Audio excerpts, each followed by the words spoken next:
Hello everybody and welcome back to the next episode of the What Topic podcast with your host Josh Deakin at Mr. Josh Deakin. And Owen Burkett at Owen.Burkett. And yeah, welcome back to the second episode of 2021. As exciting as we sound in our voices, we're a bit skeptical already about January, but obviously I think everybody is very much in that mode of that thought train at the minute. Like, there's definitely a level of uncertainty that we're thinking, 2021 can't be any worse than 2020, and then 2021 just went up to 2020 when oh my dear, already shit has just gone. Shit just hit the fan basically. And yeah, so what we're going to be doing, so for those who don't know, outside of the UK, we're in another lockdown. And so that is pretty much limiting the amount of news that's been going around, and so there's only so much we can talk about. So unless you want to know about the amount of shit that we've been buying on online on stuff that but other retail than that, therapy. Retail therapy, yeah, exactly. So for the time being, we're probably going to talk about the certain news that are maybe abroad, and maybe certain things that we may have watched, and there's been talk that the lockdown might end by the end of March, but again, nothing's been made official, so we're just keeping our eyes and ears peeled. We're on the ship. We're just like, destination, not sure where. Yeah, we're just taking the whole thing with a pinch of salt. Very big pinch of salt, yeah. Yeah, I don't know. It's just at the minute, I think that I mean, for me, people might hate this opinion, but I don't think that lockdowns work to an extent, because I think they cause more mental health problems than they do actually preventing COVID. Because the last lockdown in November is a very good example of that, because they didn't tell us about this new variant until December, when it was already starting to be causing problems in the middle of November. And I mean, London was an example of the fact that completely ravaged through London, and they were not telling us the consistency, because obviously the minute that London got into tier 2 and they were able to go out and do all these nice things, we in the Midlands were in tier 3, which was meaningful. There was a lot of meaning to it. I was hoping we was going to be a tier 2, but obviously there was no way that was going to be a tier 3. For those who don't know what we mean when we say tiers, the tiers that were at the time, it was tier 2. You could go to pubs, restaurants, etc. You could basically do near enough most things normally. And then tier 3 was basically okay, you can go do retail therapy, you can go and do bits of your shopping, etc. You can see one friend maybe if you're lucky. And then they brought in tier 4, which I first heard through a friend and thought it was a joke. That just shows you how much that we don't believe in. You know what? I thought it was a bit of a joke, because people were sharing memes on Instagram and Facebook, and I thought, oh, haha, that. And then I went to look it up, and I went, oh shit, this is actual thing. So... That just shows you how much out of the loop we was trying to push ourselves with the news, because me and you just have decided in the last 2 months that we're completely just kicking the news out of the cycle now. We're just sick of it, to the point where it's not even worth. You know what? The thing is, I'm reading less news. I'm not going on the news app on my iPhone. However, because I go on Instagram and I follow quite a lot of activists and those sort of things, it's really hard to avoid it for me. And the thing is, I cannot help but be involved in the whole thing. Yeah. And I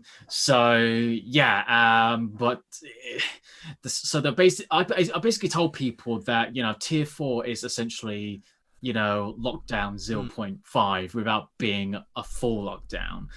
And in my little area, I was in tier 2, but in the surrounding areas I was surrounded by tier 4 areas. It's really weird, that map you showed me. This is how much you can move between before you end up in a. It was literally it would take about 5-10 minutes if I walked east, and then I'll be in tier 4. Whereas I had still quite a bit left on the west side, and then I would fall into tier 4. But then I think it didn't even last long. It took about a week or 2 later, and then they said, okay, now we're in tier 4. Oh no, it was actually Tier 3. Boxing Day. But it was actually on Boxing Day we went to Tier 4. That's the bit that really pissed me off about when I got put into Tier 4. We didn't get any. We didn't get until like Boxing Day or to some other days. We just basically got told midnight tomorrow. That's it. And Yeah. and that was so insulting. That was, because like we was expecting there to be like, because it was announced on the Wednesday, the day before New Year's Eve. And then they said, okay, it's going to be on New Year's Eve, essentially. So basically that meant no one could go out partying or anything like that. But you weren't going to be able to stop people. There was already like 300 reports in the Midlands had to be like stopped. But the only thing about it is, like, I saw a model on Instagram where, I mean, she's deleted the video now, but she basically responded to some of her friends who still went out partying and expanding the quote unquote support bubbles every day, and just Flexing too much. It was just like they weren't even hiding from that. She was very emotionally frustrated because she caught COVID in February last year, and then she caught it again for the new variant. What was that, in November, December, one of those months? Yeah. So she was just emotionally upset and just angry, the fact that she's been trying to tell people that this thing is real, and people are just ignoring it, and the fact that they're still going around living their lives, as it were, without any consequences. There were no any consideration for other people, and it's not even fair that people like myself or yourself or everyone else that we're adhering the guidelines. As much as we hate it, we're thinking, well, we have to do what we have to do to make sure that this thing goes away as quickly as possible. And I also agree with her when she said that we can all blame the government, the mishandling, and it's taken them a year to get their shit together. And while that is true, the other people that we should be blaming is the population, because the people that are defying always. Yeah, exactly. And it's just like, and it's the same people that, the anti-maskers, and now we're having the people that are also being anti-vaxxers as well. And they're just... And then have you seen that app that got removed from the App Store of basically like people like going out to like parties and stuff? No, I didn't hear. I can't remember I can't remember what it was called, but there was an app that was removed from the Google Play Store and the App Store by obviously both respective companies at the app stores. That basically like was like a sort of like you could get like invite only to like an underground party, which is basically breaking the rules in general speak across whether it's a tier system or a lockdown. Like it was basically a surefire way of getting to a party without anyone else finding out, because it was end to end encrypted. Right. Proper naughty. Yeah. And then there's just like, videos that I even got sent a video, funny enough, from this random person. No idea who this person is. Got sent it via Facebook Messenger, sending me a video that apparently this person got a hold of, which is I saw the box, and it wasn't by any of the vaccine approved brands that are, Pfizer or the new one that just came out. The Oxford one, something like that. And they were basically pointing out that they've been using certain ingredients or stuff that they put in the vaccine that they were making it out like this is actually really bad for you, blah blah blah. And I just basically said to this person, like, do not ever contact me again. And I just realized that this is neither any of the two vaccines that have been approved in the UK. So what you're showing me is utter bullshit, basically. It's just it's the same as that video that went round. Do you remember that video that went round where it's literally just like the needle like pressurizing at the start, and it's just like, oh, you should know this about Pfizer and everything, and it's like talking in such a serious and like scary manner. And like the problem with those videos is, and I'm sure you'll agree with me on this, people are so like distracted with the way the world is right now that they think that seeing something in the sort of like, as we would see it here in the UK, a panorama sort of like attack, not even attack, but like like a serious like plea to like tell people this is wrong with the world, this is wrong with this. Like, you know, you turn on, like, maybe like on a Wednesday night, a Panorama documentary would come on talking about like North Korea or something like that. It was done in that sort of style where like it would basically say, okay, you need to take action on this, you need to understand this is this and this is that. And I had friends like posting it up on their stories as well, and I had to tell people that just like, if it's not coming from an official source, do not trust it. That's the problem with misinformation, fake news. It's the same reason why Trump has like succeeded for years. Like, he talks about fake news, which isn't fake news, and that's what's also causing the biggest issue. And then you just compact it all together, and you're just like, well, the vaccine is going to get approved by the right health specialists. Like, they're not all corrupt because one person says they're corrupt. Like, what you're doing is you are basically going, okay, I see one load of groups of peoples over there, and there seem to be loads of people over there. Maybe that means it's legit. No, it doesn't. It doesn't mean it's legit the minute that you see loads of people trusting it. Like, it for me and you, we could just say right now, okay, I don't know, make a lie up. Let's just say like, oh, maybe you've been given a new vaccine, and but then you've had like problems with it. Like, you could just be faking it. Like, there's nothing verified there to say that like a medical specialist gave you a vaccine or anything like that. It could be all faked. Like, obviously these videos were and this one specifically in general was using, you know, like evidence from previous times that Pfizer have done bad things. But then again, it's a medical pharmaceutical company. What company hasn't done something ridiculously and dirty like that? That's why it's called doing trial and errors and everything. Yes. And, you know, and there's also a video, someone that I'm following on Instagram. She posted apparently a video of this woman having a reaction to the vaccine, that was having sort of spasms and all of that. And she does say it was a vaccine in the video, but nothing much has been said about it. And I keep looking into it, and it's just interesting how people are just so willing to just because it's so, for me it's very biased, that they already saying I'm not going to take a vaccine because and it's like, even, and it just makes me feel like, well, of course you're going to say that, and you're going to say hashtag crimes against humanity, whatever like that, but you're not, and then you could tell me do the research, and I'm like, no, you're basically telling me do the research from the people that you've been following, so therefore I can agree with your opinion. And it's like, it's what you call narrow thinking and narrow just narrow mindset, because like you see people that just go, okay, the first thing I see that I use as gospel. The problem is people don't go further than that. That's the reason why we get so much toxicity on places like Twitter, because people don't do their research.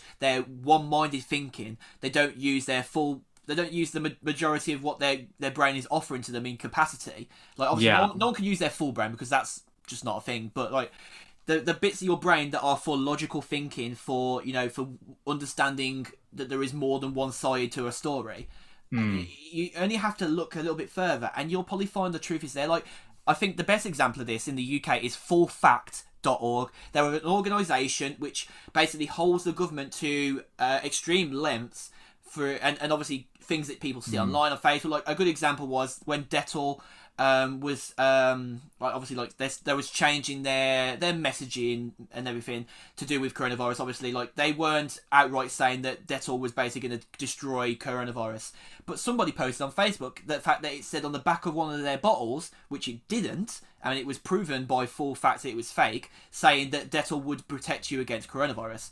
There's never been a more ridiculous excuse to put something like that on the back of a bottle, and it seems so easy just to believe. But if you look beyond that, you'll know that majority of these these cleaning products, they say that they'll kill 99.999 or 99.9% of bacteria, viruses, germs, and maybe coronavirus might be one of them. But what you have to understand is that was so early on in all the stuff that was coming out with coronavirus, because obviously it all started kicking up around about February time, and January, maybe the end of January, it was starting to like get a bit more prevalent in the news. Like, it was like, oh yeah, look at Wuhan, look at China. It wasn't until January, February time where it started coming out further than China, where it came from. So Obviously, the and reporting behind that was very slow, and it obviously allowed that once that all kind of like came to fruition, that like yeah, we was going to be in lockdown, etc. People was knowing where they could make their fake lies well, up. like I said earlier, like when we were doing the podcast, we talked about this and we said that we even read this in the news in what was it, November, December, and we were kind of well, I wasn't, but I was just kind of like, oh, okay. But everyone else was pretty much like, ha, like it's gonna come over here, and Yeah, I think it was all feeling that way. and look where we are now. So I think um, it's the case that you should never lack was it there's a saying, I think, I'm not sure if it's this, but like you should never laugh in the face of potential reality or something like that. just simply like you should never laugh at the potential danger that may Yeah, come. don't judge book So by its cover. something like that. But yeah, so at the moment I'm still gonna do I'm still doing the vaccinator Oh yes, program. you said in the last episode that you become a Um, vaccinator, correctly. yeah, I just recently done a face-to-face like training. It's so simple. You literally just get like 0.3 grams of the vaccine, you know, put it on it's usually on the deltoid, area on the shoulder. Yeah, that's where Just normally it gets distributed around the body the quickest, right? yeah, and then just use your thumb, just pull this bit of skin. Don't like jab at anything, just slot it in, put it in, and that's it. Yeah, It's a lot of people have said in reports that like you don't even feel like you've had it. no, exactly. So there's still a lot of things I have to finish before I qualify on Yeah, I know even it's quite a strict process, isn't it? it's like it's so frustrating because most of it like you just need to know the basics of it, because all the things about consent and all the legal aspects Hmm. they do that before they get vaccinated, so you don't ask them. Because I I was think the idea is it like they build up your knowledge bank on it. So like if you ever decide to do yeah vaccinations again in the they future. yeah and it's just in case if you do get asked about it, then you can just do like say whatever you need to say. Hmm. But yeah, so I think pretty much like so in regards of the whole lockdown and everything that's been going on, it's still a level of uncertainty, Hmm. and it has really altered our plans Hmm. on what we wanted to do in the beginning of the year. But in my view, when we got told about the lockdown that day, I personally wasn't particularly surprised Hmm. because we were technically in a lockdown anyways, essentially. Hmm. So the fact that is that they just finally decided to say, actually, we're going to be in the lockdown. I think the thing that did it for me was that I had a lot of, and I think I said to you and I said on my story because like I made it quite clear that like I was not in a good state that day. Yeah, I had a lot of pent up frustration that I hadn't like dealt with, and as anyone would know that like a volcano, the more pent up it gets, the more it just goes and just comes out the top. So basically, that was me. I basically had my breakdown, and I was so transparent about it because like I just needed to be like it actually helped me, and because of that, I got like oh God, how many messages? I think it must have been about 38 messages over the space of a week. Like the first 15 of that was in the first few hours. After that, like into the next morning, into the afternoon, like I just knew that um that I was just gonna need like time to process it over the last week. Then like yeah, I had so many friends messaging me and texting me. It was lovely. Like the people that I knew and the people that I've interacted with came out to me first. Like spoke to me first. Like obviously you reached out and say that just it just speaks volumes of which people you can trust. Like because there is a saying that like you know where your real friends are, like the people that just yeah, come out, even the people come out of the woodwork, but the people that actually do genuinely come to you, like whether they come, it's not the speed that matters, it's the not the innocence about it, like but the consistency about it, because like if you've been there for a friend before or you've had something to say before, like you're just there, you just know it. Like the mm, friends that just came to me, like obviously I had friends at the time that I was on the call with where they were basically like telling me like obviously it's okay, Josh, like it's okay to feel this way, it's natural, you need to have this moment to just kind of like get you over the hill, it's one of those things. And I think that there was a lot of people going through it at the same time as me because of the content I was going through in messages. Was like I was having deep conversations with people, and like the more that happened, the more the pain lifted. Like I still feel pretty. I think it's more I feel like I'm pissed off more than I am angry now. And people might think that pissed off and angry are the same emotions. They aren't. Pissed off meaning like you can be like oh, this is so annoying, but like angry could be like like you want to swear and everything, you know. Yeah, like, is it more like, rather than, because I think pissed off and angry are pretty much the same thing. Do you think you're frustrated Okay, more than anything? maybe I meant to say frustrated then.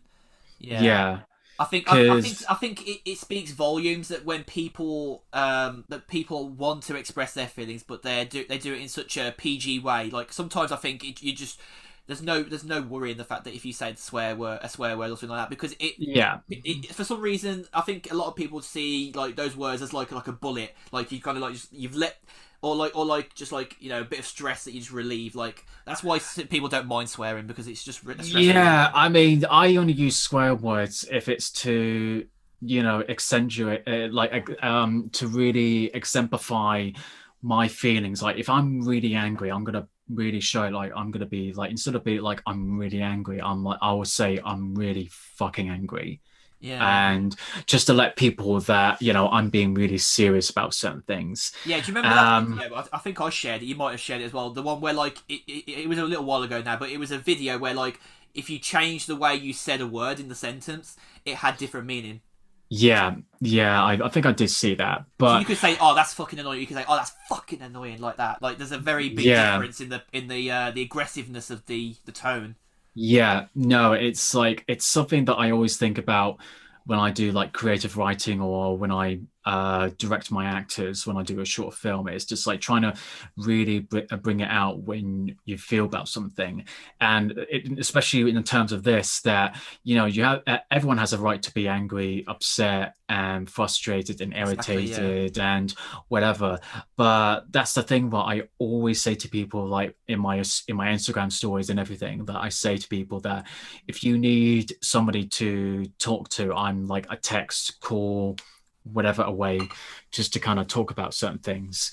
And I think we still need to do that, because it's, for me at least, it's been helping, like, just to kind of keep in touch with people. And yeah, so the fact that we've got until potentially the end of March for things to maybe ease up, but we don't even Mm. know. So yeah, I mean, I'm setting my sights on spring being a little bit more normal again. Um, I think it's probably part of the fact that like I don't want to admit to myself that we've been in the situation of lockdowns for a year nearly now. yeah, And I think nobody wants to accept that, because we just know that like there is a good chunk of that is the government's fault, because if we do lock down earlier, I think we wouldn't have been in such a dire situation now, because we'd have had a better approach into the summer. I mean, it really depends. Like you can't really look at it now as something that we can change, because it's happened now. Like mm, we've had as many people as we've had die on us, unfortunately, and and I think the way that I see it is the virus has just ravaged the country in a way that like we won't be able to change, and like we just have to keep on accepting the fact that like some people were just not able to survive the virus, because the virus claims the people that were the weakest, and as some films have used the word in, it's the survival of the fittest, and unfortunately if you are putting people in danger, then the virus is basically going to do what natural cause will do. It will take the people that are the weakest and the people that don't protect themselves more mm, heavily as you like to. Like it's part of the reason why I've only seen my nan like maybe 2 or 3 times last year, as it compared to like maybe like once a week. Like I out of the 52 weeks of the year, I only saw my. I mean, even January and February, I didn't see my nan that much. But like I could have seen her out of every week of the year. I could have saw her at least 52 times in that year, and I only saw her like 3 or 4 times. So right, yeah, it just puts it in perspective for you. Like the last time I properly got to see her before the lockdown started last year was when she was coming back home from holiday. Like we went and picked him up from the airport. because they've been away for like a month Right. on a cruise. Yeah. So, I mean, I just came back from my cruise I had, so like I was pretty lucky. But Yeah. it's really at this point now. It's just like, okay, we're dealing with this now, but I think the blame can be put on the government for not making it clear this variant being as bad as it was, because the one thing that we was all holding on to was the fact that like the virus had mutated already loads of times, but like they weren't making it very obvious that it was bad. And then as soon as they enact another lockdown, they think that they're getting better. They think they're doing a lot of good, and then Matt Hancock decides, oh yeah, well, we're doing brilliant, and then like 10 days later, oh no, we're doing terrible. Like, you can't have that, mate. It's not possible. You're just gonna have to keep saying like we're doing the best we can and this and that without giving any sense of hope, because then I think the problem that the government doesn't realise they're creating is they are creating false hope every turn. Like, and that's the reason why people want their government to be overturned at some point, because it's just there's no natural course of what they're doing right now. They're not really understanding how we are feeling as the people, because they're okay with their jobs. They get to sit in the Commons every day. They get to go and sit in their lovely offices up in Westminster, Portcullis House, and Whitehall. And like, look at us. Like, there are people that I know who have like lost their jobs or gonna lose their jobs. Like, they don't get to fear that. So how can they say that it'll get better with the false hope of the fact in that tone of their voice, and just keep repeating the same old garbage on the telly? They think that the act is going to keep up. No, it ain't. You're inflated. I think the problem is that even if when like nearly everyone is being vaccinated, or if this thing slowly goes away and things start to look up, it's still going to take months for it to get back into some sort of good shape. Yeah. So, yeah. That gives a bit of a lowdown to, because we literally like, as we posted the last episode of the podcast, we literally got notified that there was going to be another lockdown. Yeah. And so that's kind of, it was a tricky evening. Yeah, it's just kind of altered the Lord thing. So because that episode came out and we was like really like quite. If I must be honest, we was actually in good spirits in that episode. Like, we was like, yeah, we know this year is going to get better, and then they're like, okay, lockdown, bye. Yeah, exactly. So therefore, any future episodes, we're just going to have to, we're not going to probably struggle, but it will be a bit of a challenge to find. I don't think we changed our approach from December, when we said at the start of December that, like we said, we was going to take like weeks in between if we needed it. Like, we didn't. Technically, we didn't actually in the last few episodes actually keep up with our Sunday schedule. This is probably the first episode that will actually come out on a Sunday in the last few weeks. So yeah, exactly. Hey ho, there you go. But then speaking of hey stuff, hey ho, there you go. That rhymed. But speaking of things that have been happening that made 2021 look at 2020 when you think your year's getting really shit.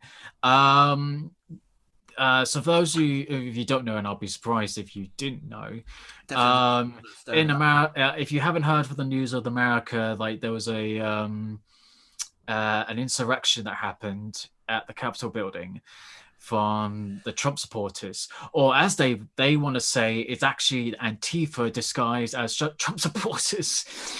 I look,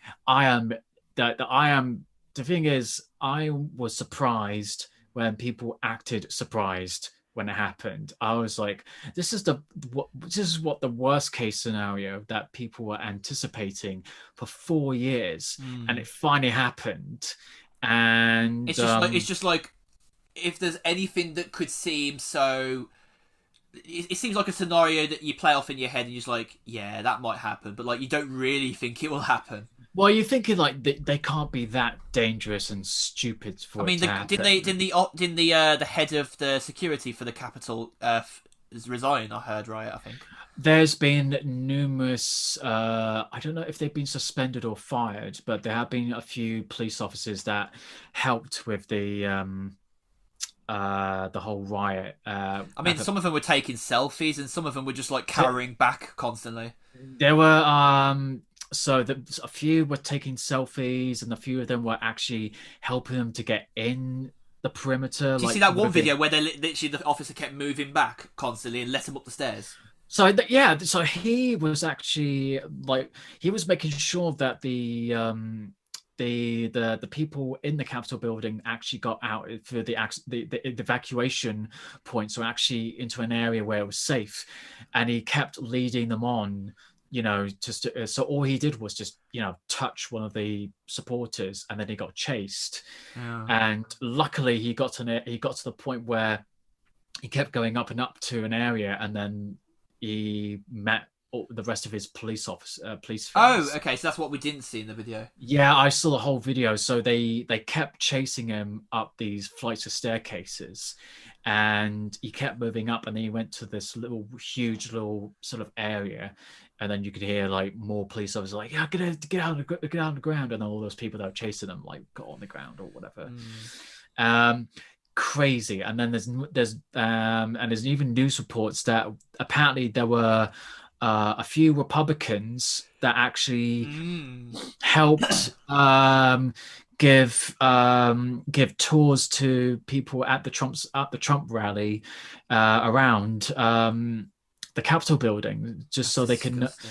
And so it's that this is just a recent thing that's just been announced, that there have been people in the Republican side that actually helped Trump supporters to know their way around the Capitol building. And yeah, the whole thing. And now, obviously, if you also don't know yet, and again, it'd be surprising if you don't know, is that Trump has been impeached for the second time, and Which is he's now, he's the first president in history to be impeached yeah, twice. he's the first president to be impeached twice. Rightfully so, Oh yeah. because this guy is so dangerous and unstable and just clearly unfit to be a president. He should have never been set foot, but unfortunately, there were people voting for him, and Yeah. yeah. Um, Honestly, in my opinion, like I could see the impeachment going wrong at first because I thought like, okay, they're trying to like hit a dead horse, be a dead horse again. Like I don't think it's mm, gonna work. Like yeah, you might get the accolade of like basically he's the worst president in history because obviously he's been impeached twice. But mhm. on the other hand, I could see that there was going to be a lot of Republicans that were going to try and save the skin on their back, and rightly so they have. Like Mitch McConnell is the one that's going to be given the vote, the final verdict, and it's I think I don't know if it's been officially confirmed yet, but it's been tipped off that he will probably vote in favour of impeachment because he's going to say Yeah, it's at the moment he was awful for it, and then apparently when they talked to him, he's apparently unsure of it. So it's I think he's been very careful what he says on the news at the minute well, because the thing he is, knows that he could get targeted for it probably because he probably yeah, you can see he's probably actually a little bit petrified at the minute because he knows that if he doesn't do the right thing, but then he says the wrong thing on telly, so like he gets Trump and his friends who still mm, support him, you know. that's the thing. Like, and the fact that if the Trump supporters were able to storm like the Capitol building, what's them to say they're going to do the same thing again, or storm another building, or even the White House? Mm. So I mean, if they yeah, storm the White House, Trump will have something to say about it.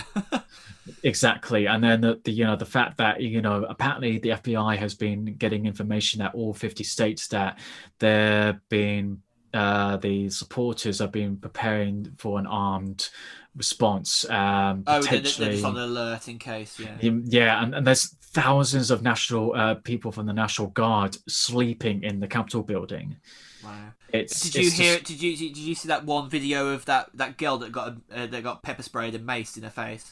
yes, I mean, yeah, how can you be so stupid, love? Like yeah. she's like, oh, we're gonna get attacked. We're going in the capital. Well, you shouldn't have been going in there. It's the same reason why I'd probably get shot with a rubber bullet if I went inside the bloody Downing Street in London. Yeah, exactly. And that's the thing, like, I don't get these people are so stupid. They think this So is a revolution when it really isn't. well, it's not even that. It's that they're also anti-maskers. So a lot of them weren't wearing masks, That's though. what I said to my dad. I says that like, yes, we might have one of the worst death tolls in Europe in our country. America have one of the worst death tolls in the world, and like they're going to be part of that problem, aren't they? Yeah, and one of them actually was positive with COVID. Oh my So god. I felt uh, sorry for the police officers now. so imagine, him being surrounded by all those people. Oh. But anyways, so you've Mm. had people without them wearing a mask, and there's clearly been photos and videos of their faces everywhere. So it's made it very easy for the FBI to Identify them. identify them, and most of them have been arrested by now. That's good. And also, I don't know if the person who was recording it was purposely doing it, but they put their names and where they're from on camera. I'm like, you dumbass! Like, You're basically seriously. signing the papers to be put in jail at that point, aren't you? Exactly. It's like, Sign the dotted line here. I want to be arrested from this video. signed this non-disclosure form or whatever it is. Yeah. But yeah, including that woman who got She who was from got Tennessee, maced. right? She said Nashville, Tennessee. I think she said. Something like that. But yeah, she just put a name and where she was from.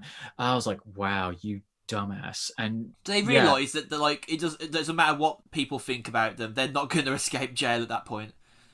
uh yeah. And now apparently the guy who had the face paint and the And the horn, horns, yeah. yeah, he's now asking for a pardon. Don't make Fuck me laugh. that. Don't make me laugh. Seriously. Oh my god. Unfortunately, the guy who he was in Nancy Pelosi's office and even stole her mail and everything, apparently he's got out of bail. So What? yeah, no, seriously. It's Fuck. so imagine like the amount of shit that these people they've been arrested and they're just gonna put on bail or whatever. Honestly, that is like, oh god. And this is what I've been talking about. Like, this is a clear difference between what was happening with the Black Lives Matter protest during the summer. Oh gosh, yeah, the Um, photos of the guards all standing like with their face masks. with the National Guard was like in front of the Lincoln Memorial, and not only that, they were shooting tear gas, using batons to bat people with, using bear mace, and just literally everything. And they also had unmarked and unnamed I can't remember it's not the police force, it's basically like a military force that's like private. yeah, something like that. But then yeah, like I said, they're unmarked vehicles and officers, and they just grabbed people off the street, That's it. and Yeah. then just thought they just and then just put accused them with whatever offense they could come up with. Did they do any of that with the Trump supporters? No. Fuck no. And it just cements the two words Trump's America for you, doesn't it? well, it just shows that there's just white privilege. The fact that they Oh can yeah, that was an swing example of white place. privilege. Because did you see anyone there, any other person that wasn't white there? I don't There really think were people of color in that, because obviously there are not people. that many that we could see from videos at least. No, the majority of the people there were white. So let's just put it that way. Yeah, But the thing not, is, not like, we're not meaning any racial like things here, guys. Like obviously, no, we're not but we're not saying that you could not be not white to go there. Like, no, you're but probably we an idiot. cannot. But the thing is, we cannot deny there are people of color that did support and Trump, voted for yeah. Trump. And but the thing is that the other fact is that the majority of voters for Trump were white, Yes, and it's an undisputable fact. and that's the thing that the thing that I think that I said to people that if you still siding with Trump after that, You're a moron. I was so open, like I just did not give a shit. I would just went, if you're still siding after him with him after this, I just went, you can fuck off.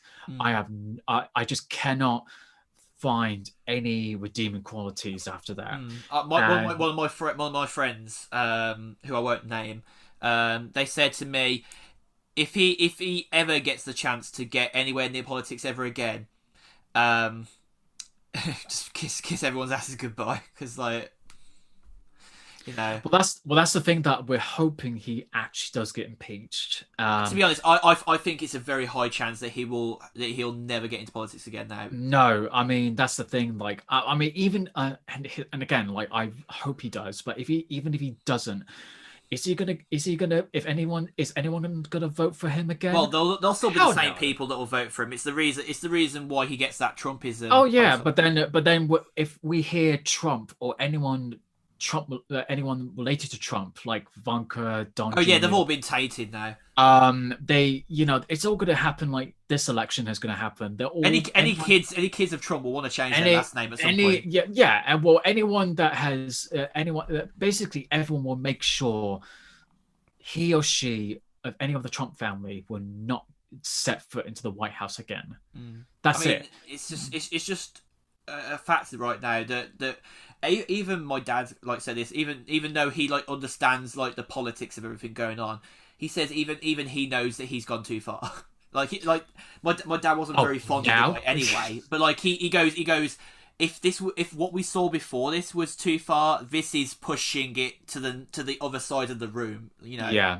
it's like there's like to have a view on Trump is what it to hate on him and everything like that is just basically completely just like completely carpeted over, like nobody cares.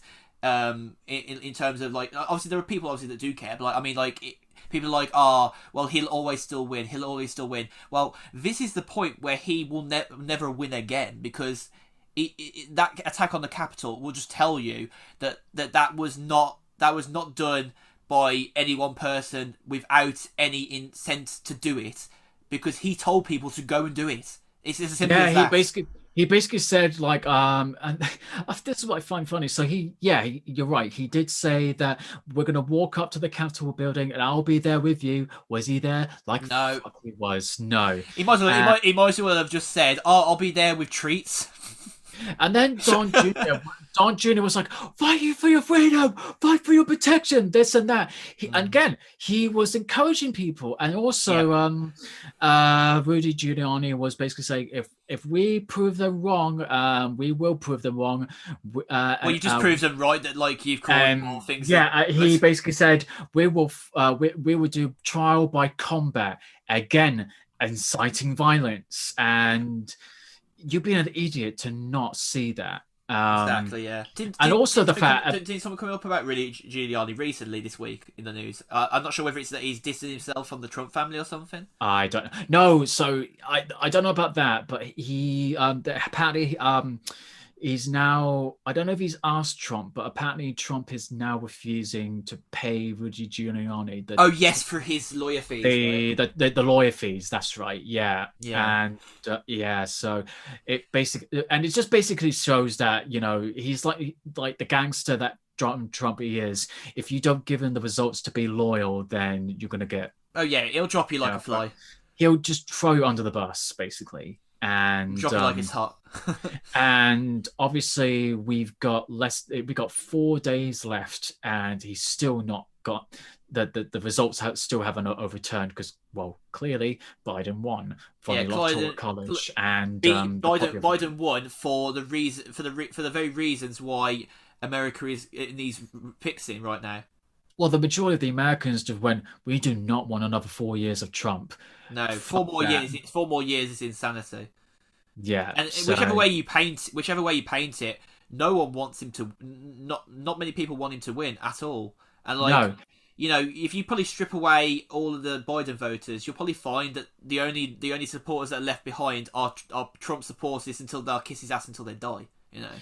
Yeah, and basically since that Capitol attack, I think the Deutsche Bank. Yes, they've frozen his assets, haven't they? They've frozen it. They refused him the loans, or they closed his accounts. I think other bank accounts have closed up with him.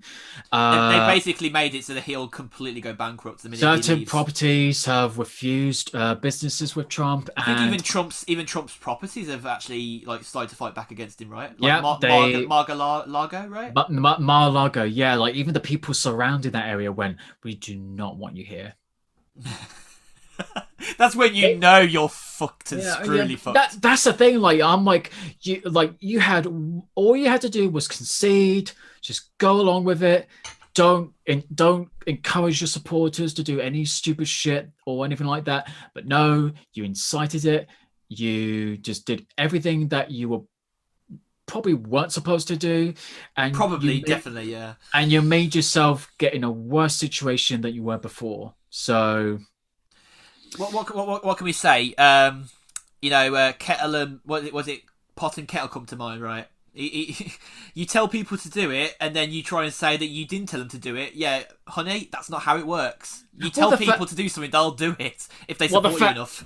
The fact that really pissed me off was that the fact that when the Black Lives Matter protest happened, he was the one that saying anarchists and looters and rioters will, be shot down or this and that. I'm paraphrasing, but basically use we're gonna fight fire with fire, blah blah blah, and all that. And then when he made a video a day after the Capitol attacks, he went, "Go home. We love you. You're special." So basically, so I was like, wow. So basically, you're talking about that person who brought in the Confederate flag that hasn't been done in 150 to 200 years. They probably felt proud doing that.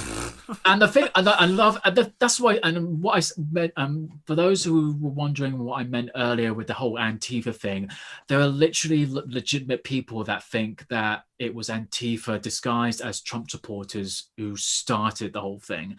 No. When there is an actual video where when they were telling the SWAT officers, basically saying Trump invited us here. So he can't even say at all with even any sort of what's the word, lies not being shown on his face that he didn't incite an invite to them. And it was also reported that Trump was very entertained with the whole scenario.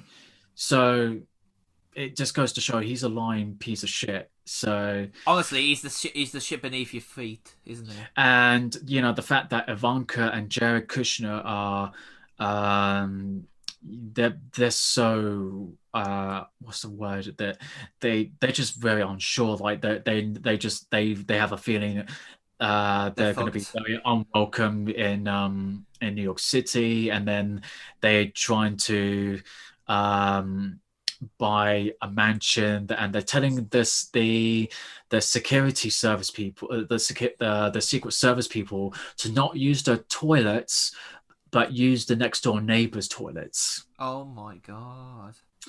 So yeah, you know something. I can see that the Secret Services, extended services that Obama has and every other president has had. I don't think he's going to be allowed them.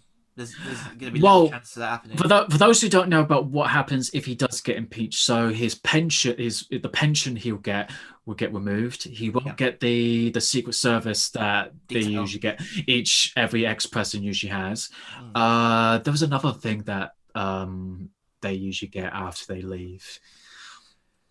I don't know. I think they just basically get enough that makes them comfortable after. There's basically he'll lose all the perks that the ex-president would normally get when they leave. Which he can technically refuse them if he doesn't want them. Like Obama could refuse him if he didn't want him as well. Like they get offered to you more than anything. Yeah, I mean that's the thing, but yeah. So at the moment, the fact that he's getting impeached and excuse me, there was a question whether he's actually going to get impeached or not. I think he should, because it just shows that if anyone in the government decides to do this ever again, shit like that won't ever be tolerated again. I mean, I don't want to toot my own horn here when I say this, but I think it has a lot of gravitas to it, a lot of truth to it. At least is that. Because of what's happened at the Capitol, I don't think we'll ever have anything like that happen again, at least in our lifetime. Because people might say, "Oh, what you can never say never."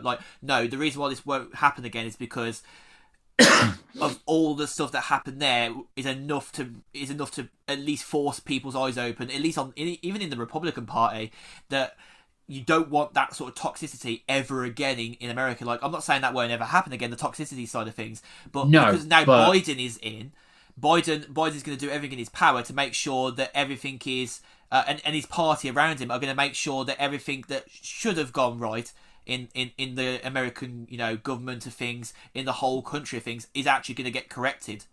Well, the fact is that he's now got the Democrats in the House and the Senate. Yeah. So It's now in the Senate. It's now half and half, right? it's almost half and half, but it is pretty much leaning towards the Democrats. They've got the majority. He's got the White House, the House, and the Senate on his side. So that's probably part of the reason why Republicans are now starting to whimper about not being part of the impeachment. Now they want to save their skin. Well, it's just like I still think that not only should you impeach Trump, I think you should also accuse of those people, of the senators like Ted Cruz, and there was another guy who's a massive piece of shit. One of my friends mentioned it recently, but they all should be removed from the government, just because it's, again, we don't need people like that. And yeah, like you said, like I think impeaching Trump will show that that there's consequences of what you're doing, and anything like that is not tolerated whatsoever. It sends a very surefire message that Trump's America is coming to an end in its entirety. It needs to end, and it's the same thing over here as well. That with there needs to be a standard, like if you did anything like this in the UK as well, things like that won't be tolerated. The thing is, I think the best way to explain America's situation and the UK situation without being completely like go and say that they're both the same, they very aren't. Boris's government is a much lesser evil when you look at it compared to America's. It's not as bad as Trump, but at the same time, it's still an evil, because like they're selling off services to outside governments, private industries. They're basically backhanding deals to their Trump, to their Tory supporters, friends. It's a very E-term situation, isn't it? Let's be frank. Well, it seems like they're now, putting their backs on Trump because now he's lost. And it just that's makes the thing, you isn't it? I think Boris already withdrew his support for Trump like a year ago, didn't he? Right? Something like that. I don't know. Because I think Boris, even Boris knows that he doesn't want to be the half-wit involved with the other half-wit that's worse. But I think even from the fact that you've got who was the one who said creative should look for other job opportunities, and we basically all. Well, I think technically that was Sunak, but the thing with Sunak is, though, I think he very much regrets what he said, because he has backpedaled a lot on that. Well, he's backpedaled. Of course he did, because a lot of I know that. I think the problem is a lot of people will throw the newer people in the government that they haven't seen much of under the bus, and I feel like Sunak is probably a bit of an easy one to throw under the bus. Like, he's the one who's actually been putting the most support in place for people. Like, and as my dad said to me, and a few other people have said to me, you can't help everybody, unfortunately. You can only help as many people as you can help. I understand that. It seems such a harsh thing for us to say, that like, you can't be allowed it, but someone else can be allowed it. It's not that situation. It's not as black and white as that.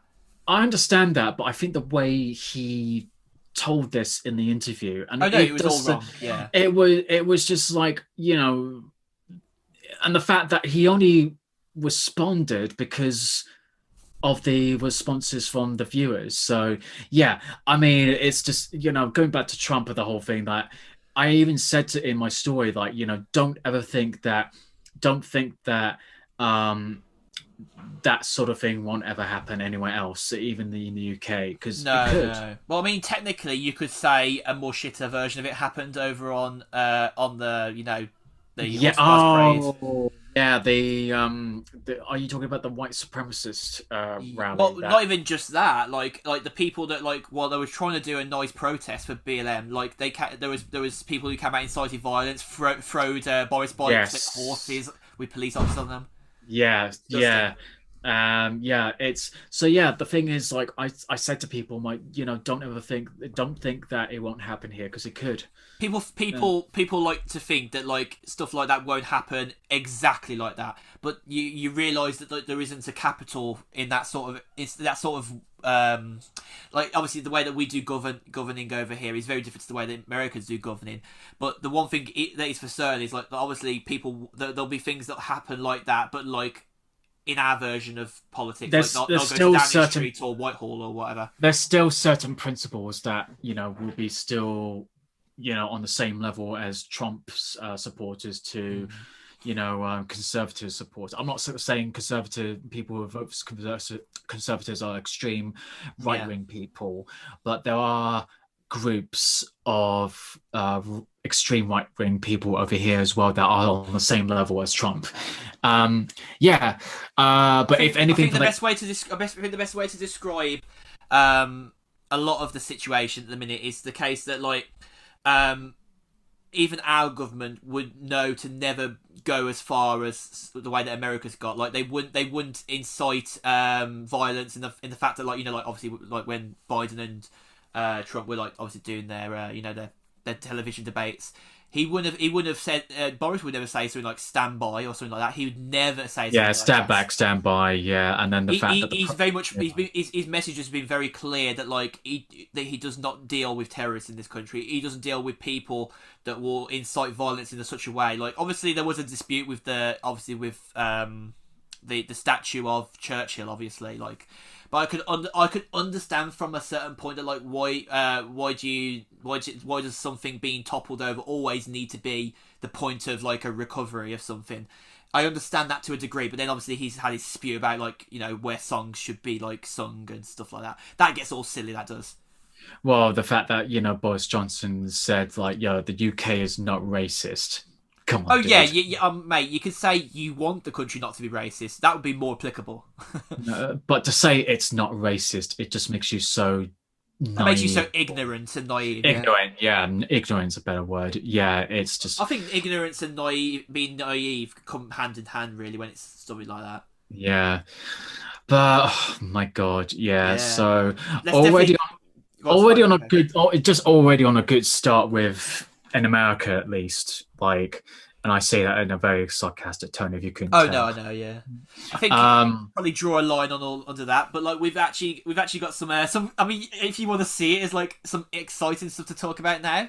We're going to talk about something that we're both really excited for. I should say that's past tense now. Were excited for and still am excited for because mm, WanderVision has finally joined us on actually both sides of the planet because America got to watch it at the same time as we did, which is good. mhm. Or should I say we got to watch it at the same time as the home of Disney got to preview it actually Yeah. to everyone. WanderVision is finally here. So we finally got to watch. Well, I got to finally watch the first two episodes that were made available. Mm. But we'll briefly talk about the first episode, and we'll also keep it spoiler free. As much as we can But definitely do, yeah.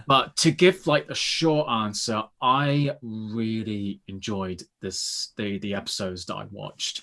For context, I watched the first episode only because I wanted to save the second episode to go along with the next week's one. Yeah.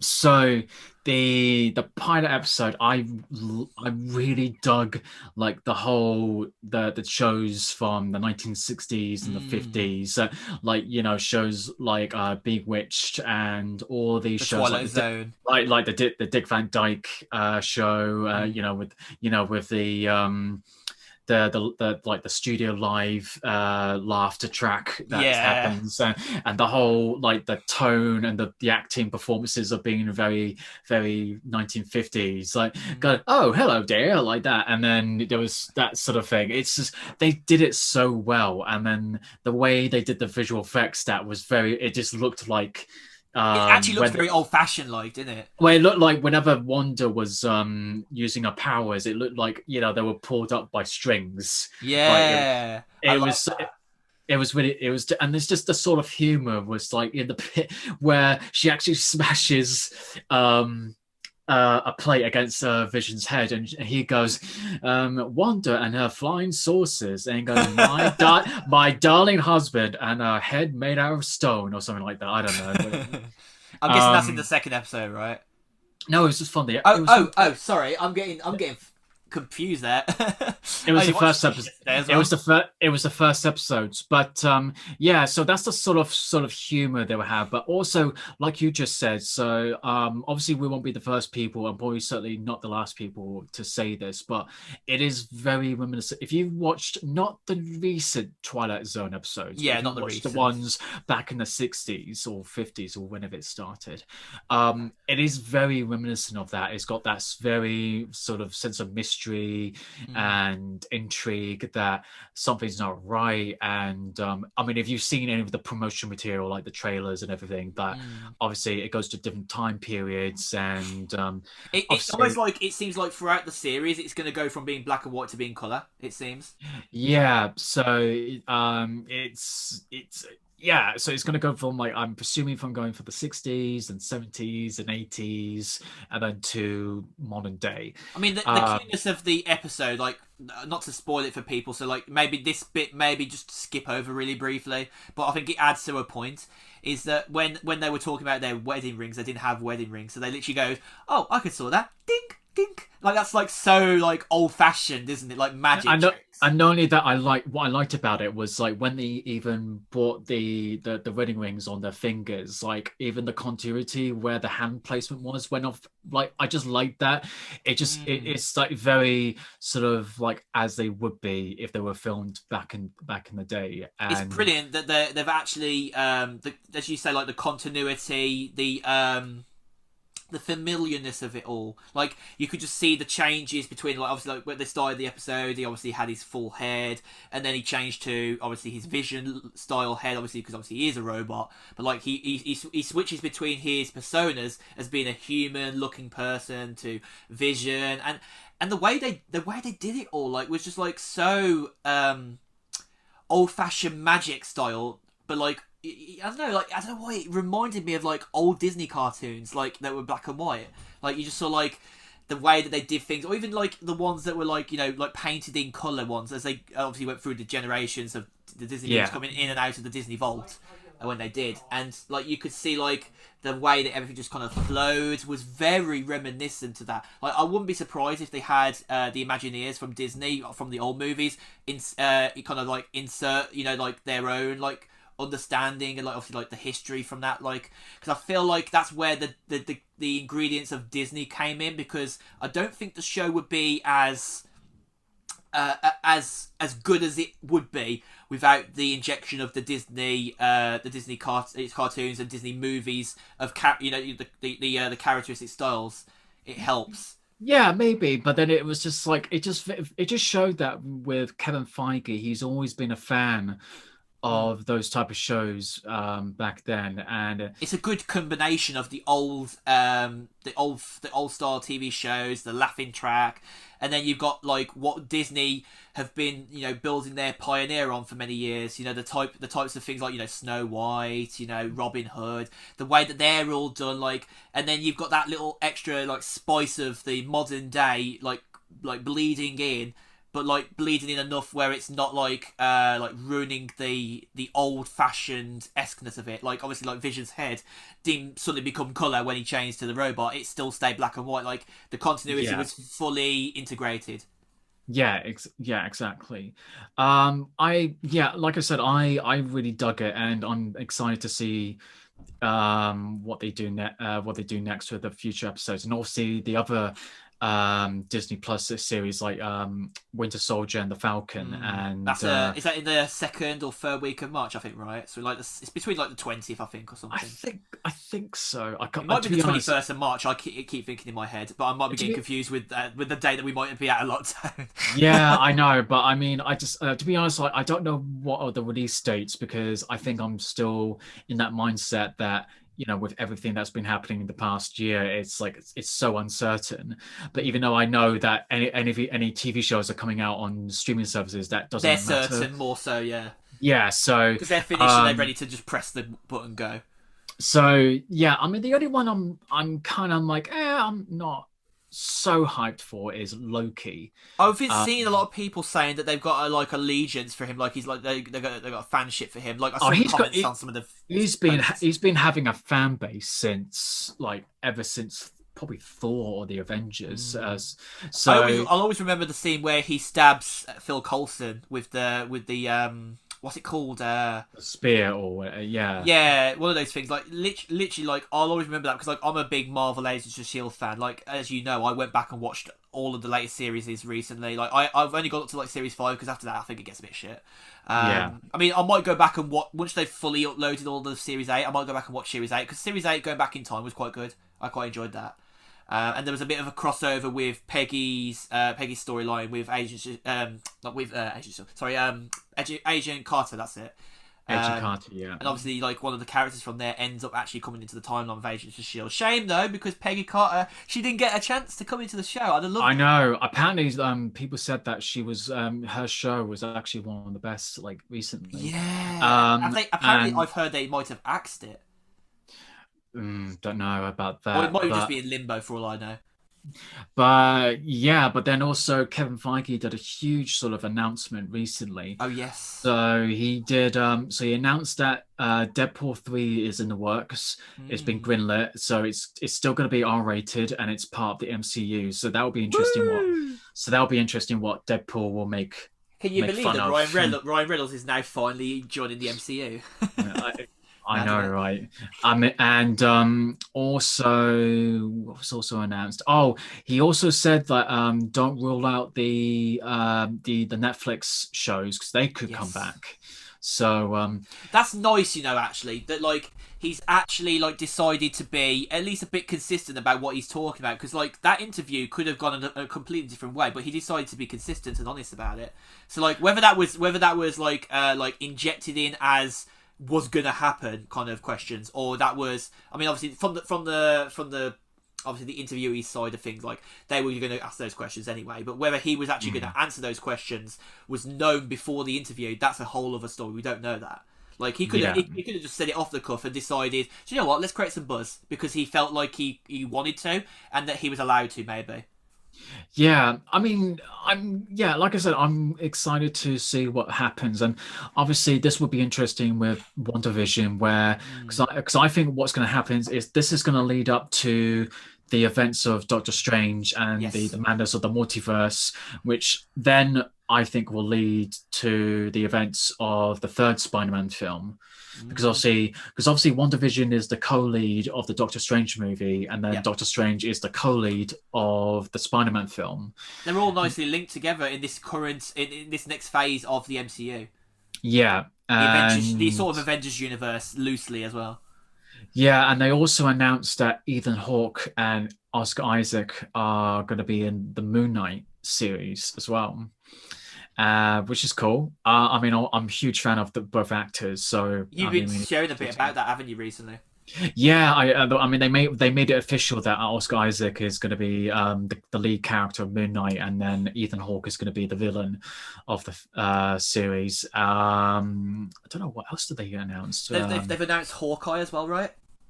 Well, they've been filming that, so Recently, yeah. that would come out on Disney Plus at some point. But I think Uh, what you were saying though, and it speaks volume, is the fact that like now Disney have finally matured to the point now where Disney Plus became a thing last year in the UK, previously in November of 2018, obviously. No, 2019, sorry. 2019. See, like, I'm forgetting my years now here. I'm getting a bit loopy. yeah, yeah, But I think the fact that that has all kind of come to fruition now shows that, like, Disney Plus had all those years to get ready and built up. The plan was very precise. It's almost like an Apple-esque, like, time of events. Like, you can see the progression from like where they started with Iron Man, built all the way up to the last Avengers movie, and then Disney Plus, you know, kind of spearheaded around the same time as that happening in that same year with Endgame, and coming out, and then we all got it as we go throughout the world, and now they're finally starting to bring out original shows that are basically off of the back end of the movie series in the next phase of MCU. It's just a yeah. beautiful set of events, and I, for one, am really excited.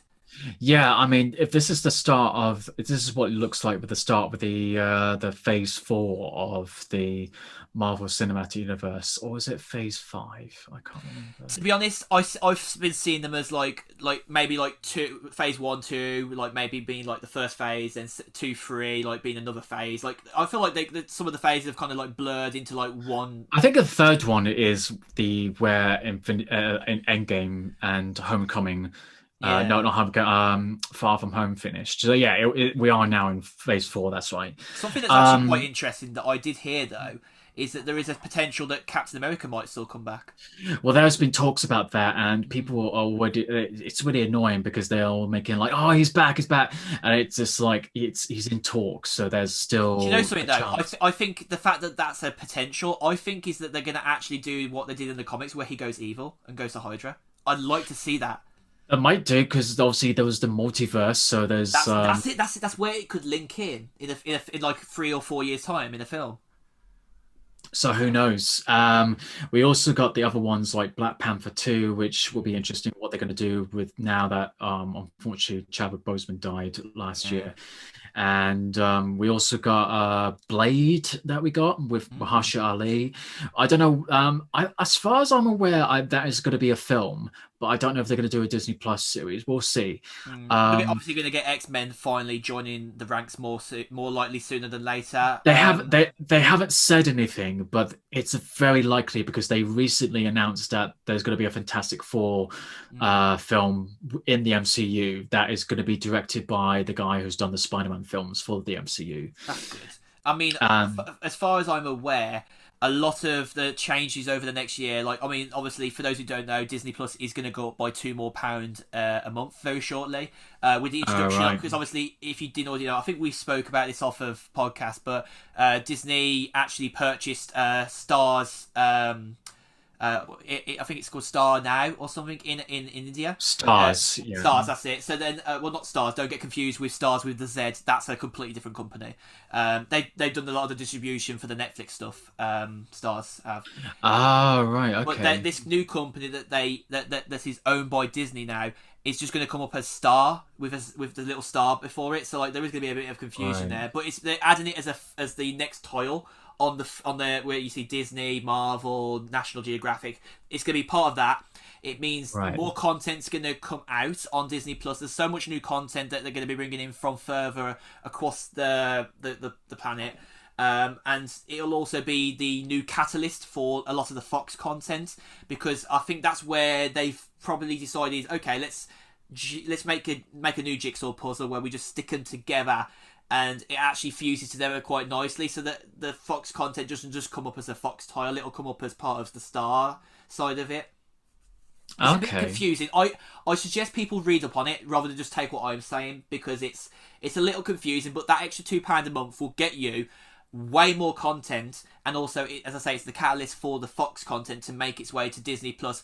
Whether that means we're going to see the more grittier side of X-Men with Logan come onto there, I don't know, because I think Logan was one of the more grittier X-Men movies that was a spin-off. Well, that's the thing that Logan and the Deadpool films, they still are not on Disney Plus. So they're still keeping all the PG-13 rated and all the Mm. PG rated films on I'd there. say, arguably, there are some other things though on not Netflix, on Disney Plus, that might be considered like, okay, you've allowed this on, but not that on. But that's the thing I don't get is that, Hmm. I mean, spoiler if you haven't seen any of the films that as on Disney Plus, especially with the MCU. In Avengers Endgame, you see Thor chopping Thanos' head off, Yeah. and I'm like, so you allow that, but you blur out Daryl Hannah's ass in Splash. Yeah. I don't know. It's, it's, So it's definitely a sort of, oh, this can be allowed but this can't be allowed. It's like you can't have one without the other. It's not really you fair. can't have nudity, but you can have violence. Got it. I mean, Okay. do you remember? I'm sure there's a scene in, I can't remember which movie it is. God, what movie was it? There was a scene in one movie like where like one of the characters, like, trousers just like fall down, and it's like, and they're just looking at him, like, obviously you don't see anything nude, but it's just like, Yeah. what? and they've kept that in. I can't remember what movie that is or TV show, but like it's one of those ones. It's just like, okay, you're okay to show a guy, but not a woman. There's a bit of a sexist thing going on The there. the job they've done on Splash, I haven't seen it, but I've seen Mm. clips on it, and it's awful. Didn't they put like a Like disclaimer at the start, like saying that there's some things that have been changed? they, yeah, they did put. I think they did. They did say that we have alter the scene to make it more family friendly or something like that. Mm. Even though it was a PG originally, so I don't know what.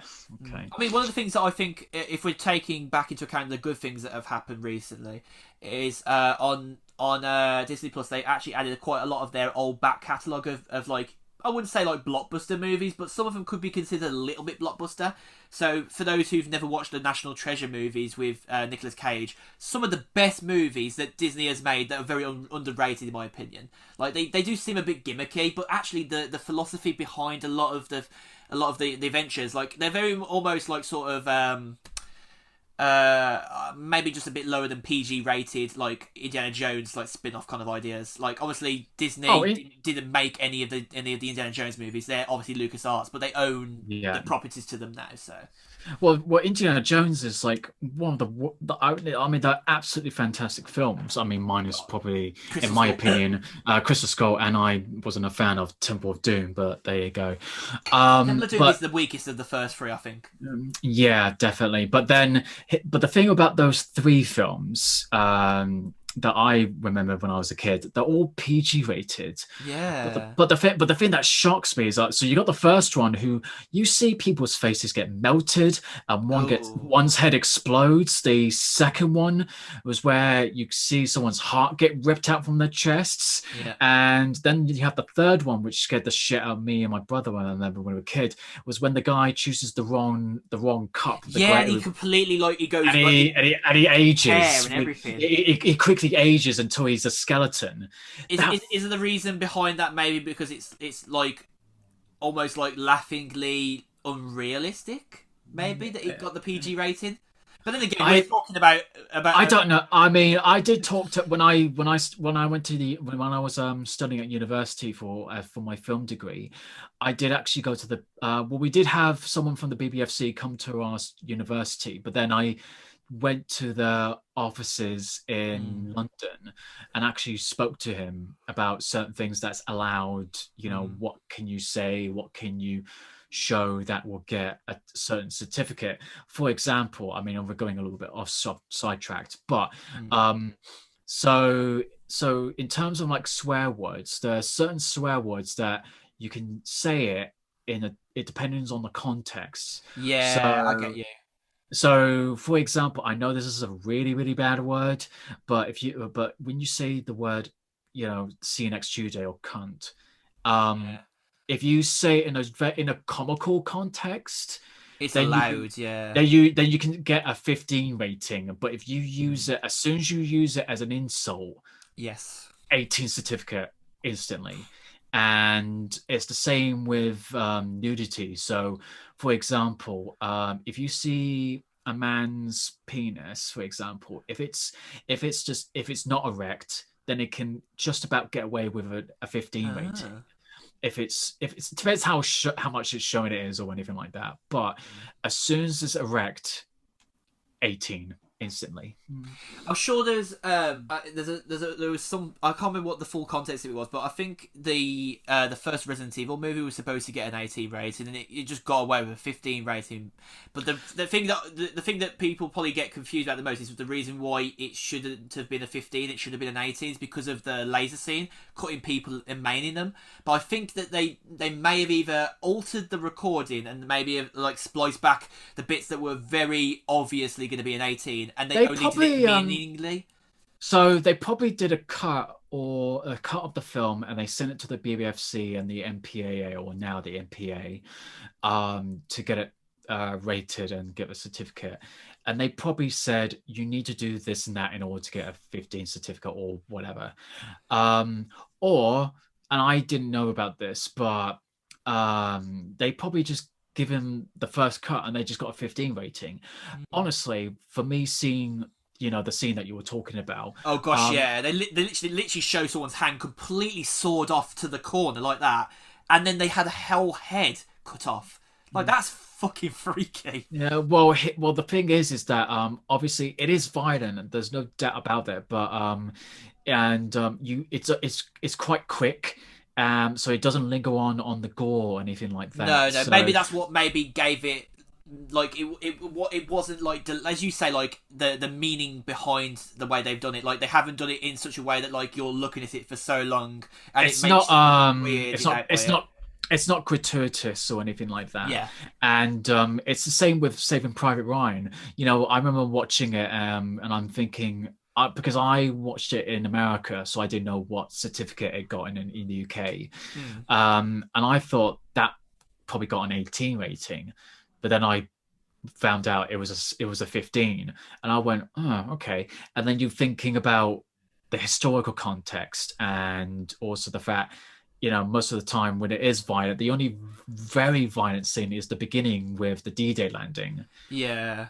So yeah, but anyways, that was a whole sidetrack about censorship and BBFCs and everything. But yeah, no, back So to if Disney everyone's Plus. aware, So like for context, Saving Private Ryan actually got a 15 in the UK.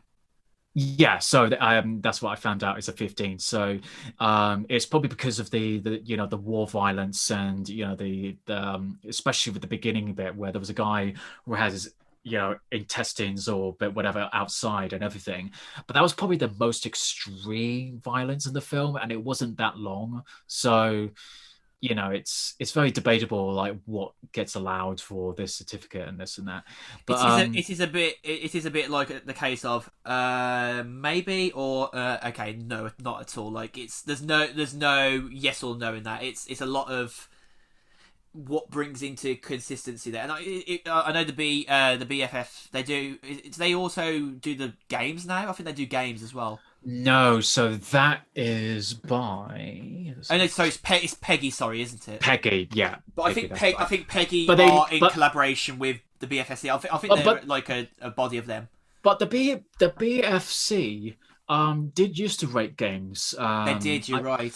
Because they did do, because I remember Metal Gear Solid get a 15 certificate, and then I know a lot of the Rockstar games like GTA and Manhunt Yeah. and Red Dead, they got an 18 certificate. I think only the BFC get involved if it's like more like cinematic movie scenes and stuff. If it's cinematic, and if it also depends on the level of violence, language, and everything else that's in the game. Because if I remember rightly, a lot of the video games that were like based on movies, like the Harry Potter games, actually got rated by BFC because the fact that they were based on the movies.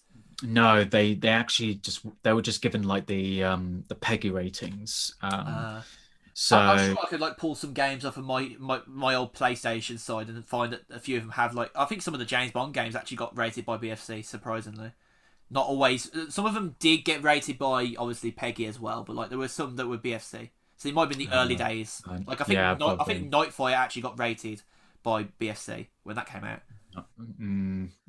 I don't know, but yeah. Anyways, going back to Disney Plus, but yeah, A good conversation to be had, though, obviously. yeah. And like when it comes to censorship, it's always that interesting. But yeah, yeah, I'm definitely interested what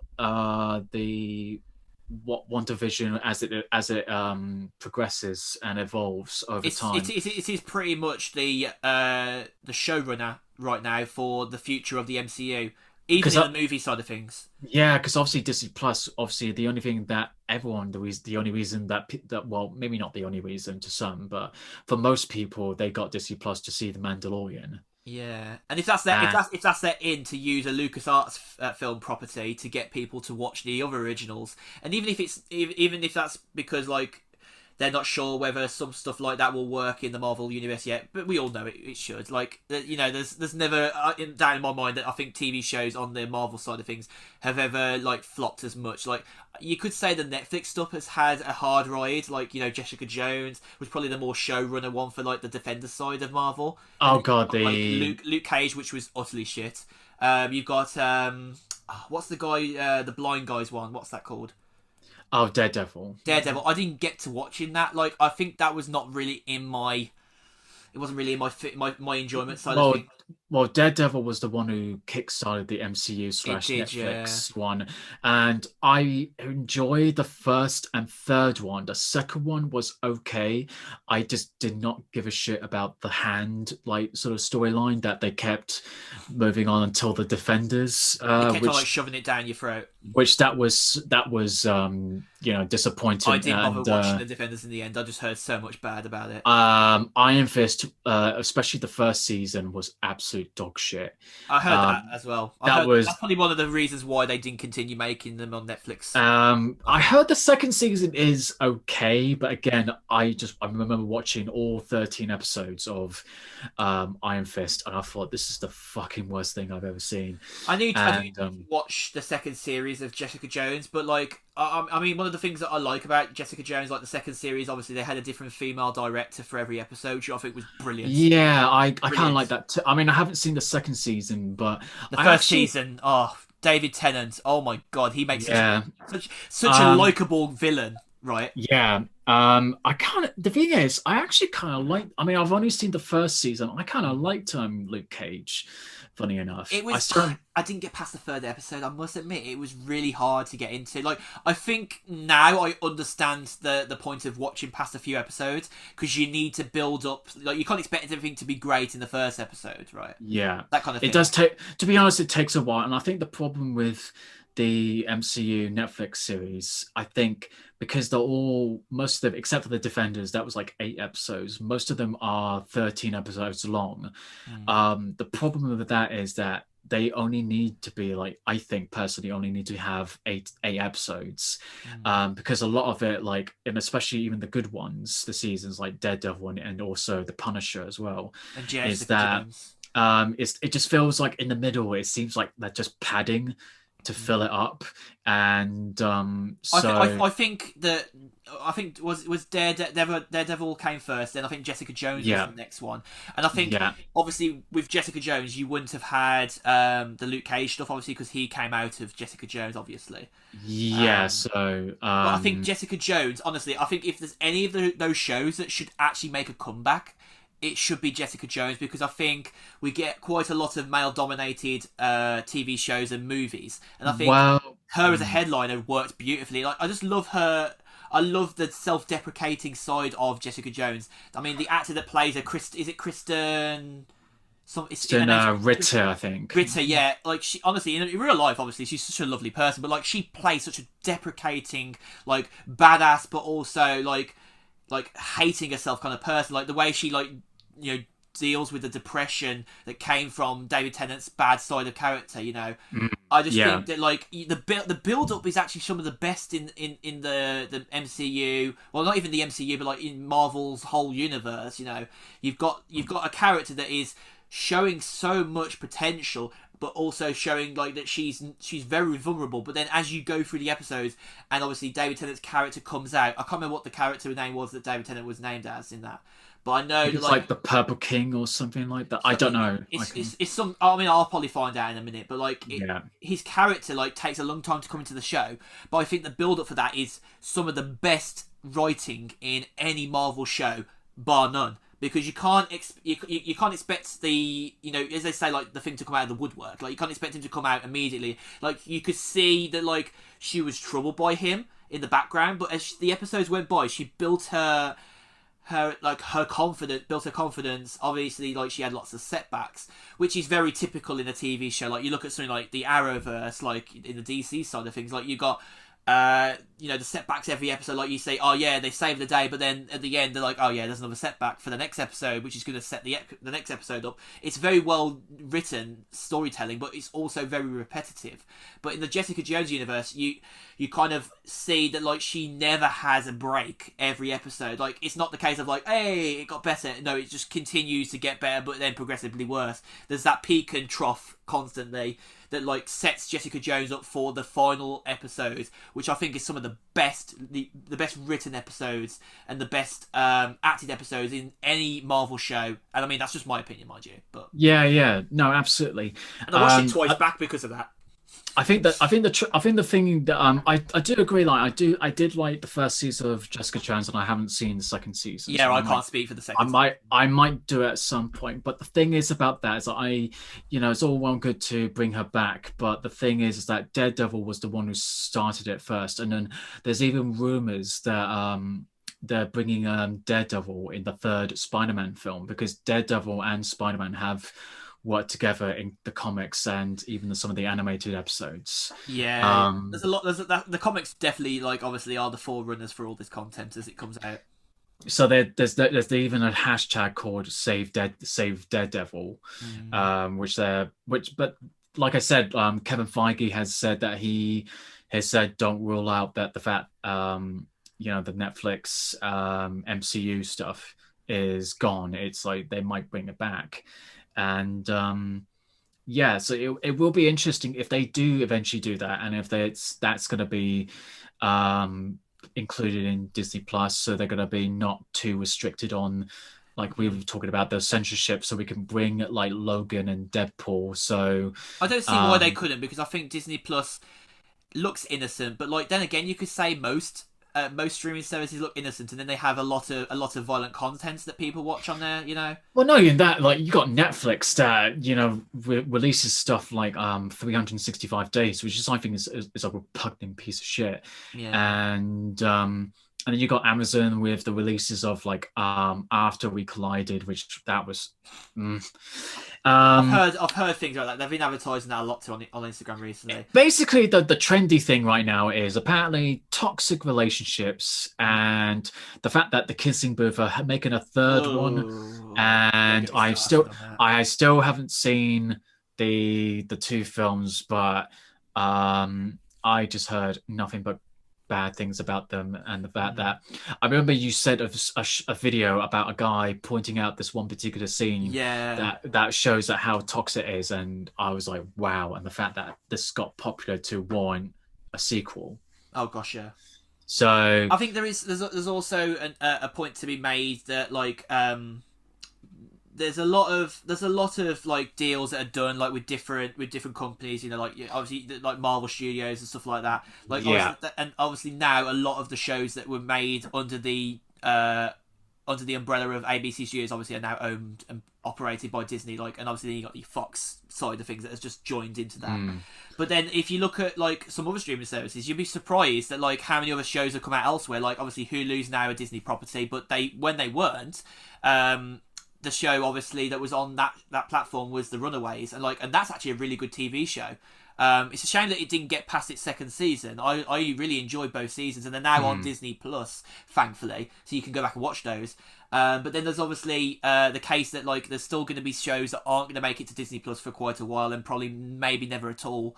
Like the Jessica Jones stuff, I don't think they're going to make it to off of Netflix at some point. Maybe I'm wrong. Maybe I'm talking about my arse. They no, so they've all stopped from Netflix, and they had to have a. I think that I remember my brother telling me about this. So they had to have a number of years to have stopped after. So therefore, Disney can acquire them.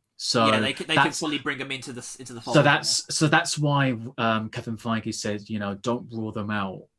There's Mm. still room to bring back Daredevil, Jessica Jones, Luke Cage, The Punisher, and all those people. I think Um, one TV show which I think is very underrated is which is actually on Prime Video, surprisingly, of all of them. It's Cloak and Dagger. I don't know if you've seen that. I think I heard of it, but a lot of these type of shows I'm not really a fan of.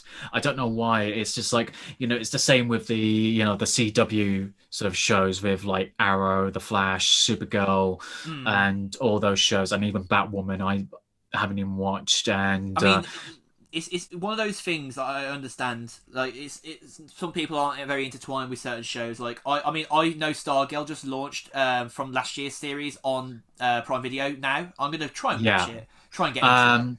And it's the same with what was it, Teen Titans? Because I remember seeing the trailer where it was Oh Robin against yeah. it was Robin or Nightwing, I one of those two. He was fighting against these criminals, and they went, "Where's Batman?" And he just goes, "Fuck Batman." And I literally said to myself, fuck this. Yeah, It this is just looked, cringe. it was so, oh God, it just looked so bad, like to me. Something that a lot And of people haven't realised, probably, like, but die-hard people in the Marvel universe will know. I'll say we're going to try and like wrap it up to a bit of a like an end clause in a minute, obviously, because we don't yeah, want to make it too long. We've got other times in the future we can obviously but we're talk trying about. to talk something positive at least. Yeah, yeah. But something So, that has always been in the Marvel universe in the last few years is the Roxxon Corporation. If you haven't already noticed, you only have to look at something like Agent Carter. Roxxon is in that. You look at Agents of Shield. Roxxon is in that as well. Cloak and Dagger. Roxxon is the main bad guy in it. The main bad okay. corporation, because if for those that don't know, the whole sort of like you can see this on the trailer, so I'm not spoiling it for you. But a collapse of an oil rig, which is owned by Roxxon Corporation, which basically you could say they're like the Hydra of like other TV shows, but they still make it into the universe of Marvel in many instances. Like you'll have seen them like in the background, like on a logo or something like that. But Yeah. because of the collapse of an oil rig, these two runaway teenagers basically end up getting powers, and the idea of Cloak and Dagger, like you can kind of gather what they mean. But watching the show, like the show was brilliant. I actually really enjoyed the editing, the cinematicness of it. It is related to the other Marvel show Runaways that I mentioned previously. But it's not on any of the platforms that I believe Disney own. It's on a network in America called Freeform. Okay.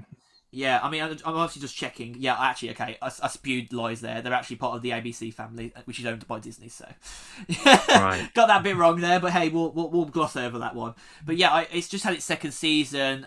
In I say just, it wasn't just now. It was back in 2019.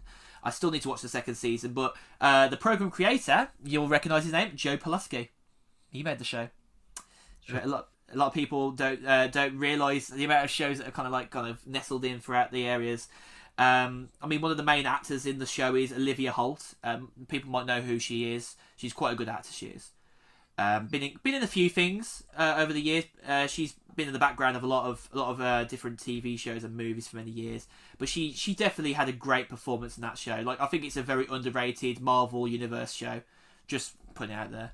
I think that was one of the early runners after the Netflix stuff. To be fair, so Yeah. Well, there was the whole thing with the oh God, what was that one show that got cancelled because apparently it was just so awful? Was it the Inhumans. Probably. Inhumans? Oh my God. I don't think it's to the point where it's like as terrible as like we want it to be. But I think the premise behind the show was made quite clear. Like obviously Inhumans basically came out of what you could see in the current cinematic universe, not obviously the comic side of things. It actually came more so out of what we heard out of Agents of Shield, like where the Inhumans became part of the series is like in series 3 or 4, I think onwards. That's where Inhumans were mentioned quite regularly, and obviously that's where Roxxon got a bit more prevalence in certain shows as well on the Netflix stuff and in the Disney Plus stuff. Obviously, as it came around in the future, and obviously the MCU movies. Yeah, and also a quick announcement I'm going to say is that Netflix has announced that they're going to release uh, a new film, I think, one each week Oh, of 2021. that's interesting. Oh. So, I bet we'll have so more developments on that in the next month or so to talk about. yeah, I mean, there's a couple of films like there's one I think called Red Notice with Ryan Reynolds, Dwayne Johnson, and Gal Ooh, Gadot, and wow. there's a film coming out. I can't remember the title, but it's been directed by Adam McKay, who did Vice and The Big Short and a couple welfare comedies. You can just tell Also, that Netflix is now so ingrained in the mainstream now, isn't it? yeah, and that stars Leonardo DiCaprio and Jennifer Lawrence, Wow. and a few others. So we've got that to look forward to. I was just Um, coming from earlier on. The villain of Jessica Jones. You are right. He is the nickname the Purple Man, but his name is Purple Man. Zebediah Kilgrave. Right. Okay. Yeah. I I was don't know good. why I forgot his name in my head, but like the way that like she talks about him, is like it shivers down your spine. Definitely, I think they got the writing just right there. So just had to add that in there, just because like if I didn't say it, I feel like I know to avoid that there. I'm the same, but we're being like having a phone conversation with someone, and then you just hang up, and you'll be like, "Oh God damn it, I just remembered." So yeah, I had to Google it, so I failed on the remembrance part. But hey. but yeah, that pretty much sums it up. So yeah, like I said, I'm just looking forward to um, with WanderVision and obviously the upcoming shows coming out, and obviously the Star Wars Disney Plus shows like Obi-Wan Kenobi. That's There's like finally gonna 6 or 7 other shows from that, isn't there? Right? Yeah, I think Obi-Wan Kenobi, excuse me, the Obi-Wan Kenobi series is the one I'm looking forward to next from the Star Wars slash Disney Plus stuff. But also they announced that there's going to be a series called the Boba Fett book or something like that. It's basically an extension from after the events of The Mandalorian season 2. Yes, spoiler alert, Boba Fett's back. But to be honest, I got told that news, that piece of news. So I went, oh right. So, but then again, I knew the actor who played Jango Fett was cast as Boba Fett before the series, so it wasn't really a spoiler. But I was like, oh right, okay. It was a series of events that you was going to see at some point anyway. Yeah, so I mean, there's obviously the recent Star Wars news that just got announced that now EA obviously have now finished their exclusivity with the Star Wars games universe. I think they have one more game now, maybe, or something. But I know that it's been speculated, or I'm not sure if it's official, but Ubisoft are going to make the next Star Wars property game. Yeah, Ubisoft is going to do. I think they're going to do. They said they're going to do an open world Star Wars game. That's it, open world, yeah. So all the Star Wars games that have been released previously and then until now are under Lucas Games. That's you know what, I think it's good that they're bringing it back more in house now, and like having like someone like Ubisoft coming in to like do the publishing and other things maybe as well. Yeah, and also they're gonna make a Indiana Jones game. So yes, I heard that as well. You know what? If we get a game and a movie, I'll be just happy as hell. Well, they are making a films, and it's going to be directed by the guy who did the Wolverine and Logan, James Mangold. Oh yes, actually, I think that was announced a few months ago, right? Yeah, because they originally Spielberg was going to do the film, and then I think scheduling conflicts. He stopped the idea of it. I think he also had a point to say that maybe someone else should do it. I think. Yeah. So he's done all of them apart from the latest one, which obviously we don't like. You can see the reason why we don't like it, because it weren't a Spielberg one. No, it was directed by Spielberg. Oh, I speak lies, guys. Ignore me. I got that bit wrong there. So yeah, I mean that's a whole history with that film before it got made and all that. So yeah, I mean it did hit some good points in the movie. It was nice to bring back the property, but like obviously it ultimately failed on a lot of reasons. That could be a whole episode for you. Yeah. So so we're gonna try figure out what we could do to talk about. I mean, like I said, previous episodes, what I might do is talk about a really, really terrible film. I might do that either every fortnight or something, just to keep me interested, I suppose. Something to talk about. It's always good to talk about bad films, isn't it? Like it's not just the case of going to the back of the HMV store anymore and just finding the terrible films to buy on DVD. No, exactly. But yeah, I'll probably just check out what is there to talk about either on Disney Plus or Netflix or Prime. There's probably plenty of bad movies on there. So just to kind of forewarn you that until lockdown ends, there's probably going to be certain things, and obviously we'll bring guests on board, so we'll have a bit more to talk about. So yeah, thank you very much for joining us again for another episode, the second one of the new year. I'll say it's a bit of a janky start to the new year, but one that we're hopeful that is going to get back on track as the year goes out. Obviously, thankfully, the entertainment is the catalyst for a lot of our indoor time at the minute. It's helping us out. And it's a good conversation piece, obviously. So we hope that you have enjoyed today's episode, and obviously come back for more episodes if you are new to the podcast. I say we're out on every platform that you can imagine, apart from YouTube. We haven't got a video podcast as of the moment. It might take a little bit longer to do something like that at the minute. It's a bit janky trying to do video podcasts if you haven't got the space and the editing time. Whereas audio is a lot easier to work with as a medium. But yeah, I'll say always, guys, we have been your hosts, Josh Deakin at Mr. Josh Deakin. And Owen Burkett at Owen.Burkett. And we'll wish you a very farewell, and we'll be probably a week apart from more news to talk about, or maybe 2 weeks, we don't know. We obviously say we might come back 1 week, 2 weeks. But yeah, you can know for sure that we're having a great time doing this podcast, and it gives us a good release from the week to just talk about stuff that we wanted to talk about in a nice chatty environment. Yeah, for sure. In the meantime, stay safe and take care. Yes, and wear that mask, of course. See you later. Bye-bye.